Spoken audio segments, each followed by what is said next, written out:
لەگەر UNDP لەسەر مەوزوعی ئامانجەکانی بەردەوام لەسەر گەشە پێدان هەموو سێکتەرەکان دەگرتەوە و سەوڵ دەکەم لەو دوو ڕۆژە بتان شتی باش بخەنە پێشمان وەکو وەزارەتی پەروەردەدانە وەکو حکوومەتی هەرێمی کوردستان چونکە زۆربەی ئەوانەی کە ئێستا لە بەرنامەداندا لەو وەرکشۆپە لەگەر ئەجندا و کارنامەی حکوومەتی هەرێمی کوردستان یەک دەگرتەوە هیوادارم بتوانین بەباشی ئیستفادە لێ بکەین سەبارەت بەوەی سێکتەرێک خۆمان دەزانین ئەمە لە هەرێمی کوردستان زۆر جار خەڵک باز لە نەفت دەکات وەکو حکوومەتی هەرێم بە دوای سەرچاوەی تری داهات دەگەڕین کە بتانی ژیانی خەڵکی پێ باشکەین ئەویش کشتتوکاڵ یەک لە سێکتەرە گرنگەکانە پاشوی دێتە مەوزوعی پێشەسازی و دروستکردنی مەعامل و ئەوانەی کە بتوانین هەم هەڵی کار هەم احتمال لەسەر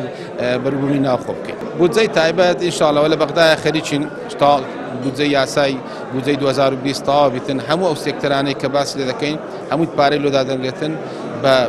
طبعا موچە ئەولەویەتە پاشوی دێنە سەر مەشارێع ئیستثماری و ئەکید